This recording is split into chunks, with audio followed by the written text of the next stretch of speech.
Diyos marahay na hapon mga katiwala. So, padagos po kita dito sa tuyang programa. So, this coming Sunday, there will be a something in the something sa tuyang mga simbahan na ilalaag. So, I think it was 3 years ago na sa tuyang pinag-implement ini sa tuyang diocese, no, the veiling of images. The practice of covering images, this is coming from the Ordo and also in the rubric in the Missal. No? The practice of covering images in the church may be observed if the bishop so decided.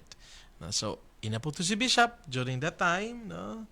That it was, I think, because every December we release some liturgical reminders for the coming year, no? So dagdag sa mga reminders, no? So I asked bishop, no? What is because sabi ko kaya dakulon mo nagahapot kung noaring kita ma-practice ka ini, malaag ka ining mga mga tanay din nida sa ibang diocese. So sabi po kaya mo sa Ordo and then naman sa rubric, if the bishop so decides, no, it may be observed, no. So the bishop has decided, yes, we will do it, no. The images, all images in the church will be covered. The second sentence, ini po ang I saw a post in Facebook kanina. All images. I would just like to correct because in the Ordo and in the rubrics in the Missal, there is an exception. And what is this? The sanctuary crucifix is covered on Good Friday. So, klarado po, no? Ang iba mahapot, paano nga po sa mga stations of the cross? They may not be covered because they are guide for prayer. Si Jesus, nakasentro man giraraiyan sa the way of the cross. The images of the way of the cross are images of the passion. So as the cross itself will remind us of the passion of Christ. So, what are these images? Yung images kan mga santo.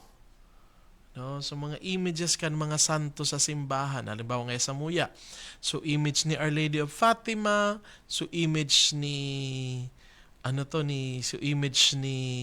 Saint Jude, so image ni Padre Pio na yaon duman, so resurrection image which is at the retablo. No? So kung ang nasa retablo po nindo ay resurrection, you are to cover it.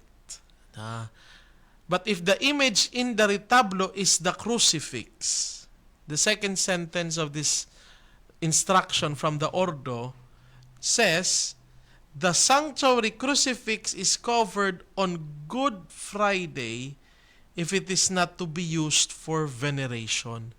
So what does this sentence mean? On Good Friday, the second part of the rite, the second part of the rite of Good Friday is the veneration of the cross.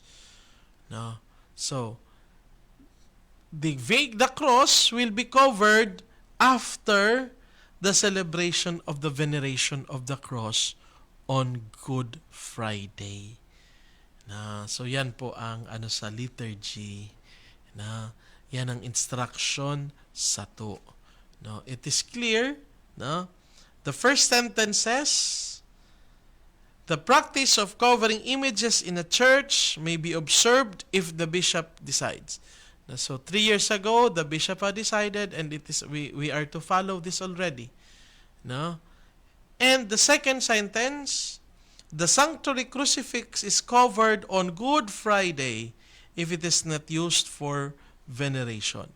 So this means that the crucifix is not included in the covering of the images this coming Sunday. But the image of the resurrection, kung ang mga retablong din do resurrection, kaipuhan po siyang takluban. Together with the other images. But the cross duman sa altar, na usually po pa iba kaigwaning altar, kung ang retablo ay resurrection, igwaning crucifix na lilalaag duman sa altar. No, so if it is yan na crucifix na yan sa may altar, dahil po yan kaiba. And when are they to be opened again? Again, it is clear, images are to remain covered until the beginning of the Easter Vigil. So, sa pagpuon kang Easter Vigil, ano to siya? Open na. So as the church is being prepared for the Easter Vigil, no, pag abot baga ka mga tao, puon kang celebration madiklom, no. So after that, pag ilaw, syempre mailaw sa third light of Christ, mayo ng taklob. So when the parish is being prepared for the Paschal Vigil, you can already remove, no, the cover of the images. So yan po ang instruction. So I hope this is clear, no, because we will enter already in the old liturgical calendar. No, let me stress po, no, because in the old liturgical calendar, this season is called the Passiontide. Now, this season is called the Passiontide. But important note, in the modern liturgy, after the liturgical norms of 1969, the term Passiontide is no longer officially used. No longer officially used, but the spirit remains during the fifth week of Lent. The spirit of the Passiontide, though the term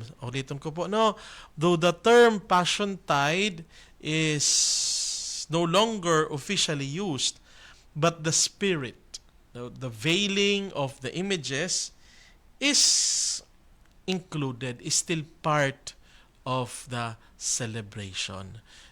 So as we move towards the fifth Sunday, the fifth week of Lent, a week before Holy Week.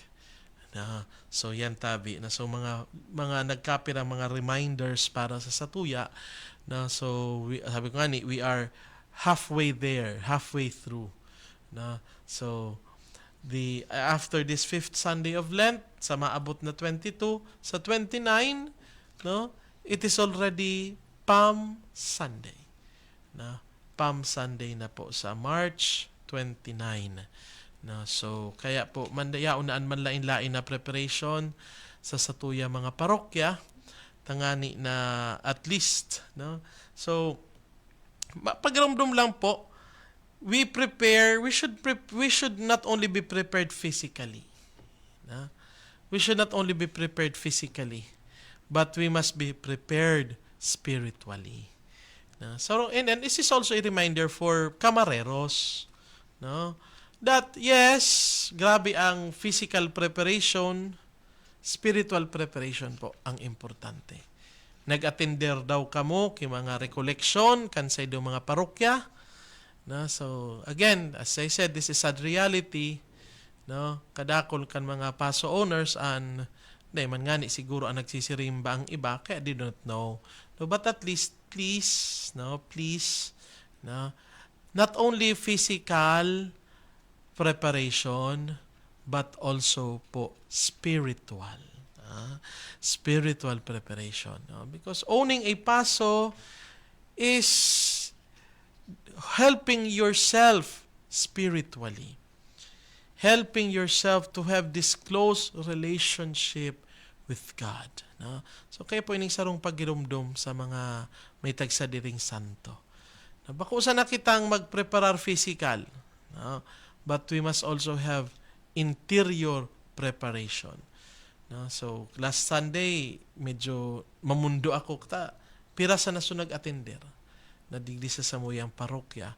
Na there are some parishes who are will be having their recollections in the coming week. No, please. Because we as kamo mga paso owners po, parte po kang Commission on Worship. No, so mga katiwala bilang pag ano po mapangiji po kita kan Angelus.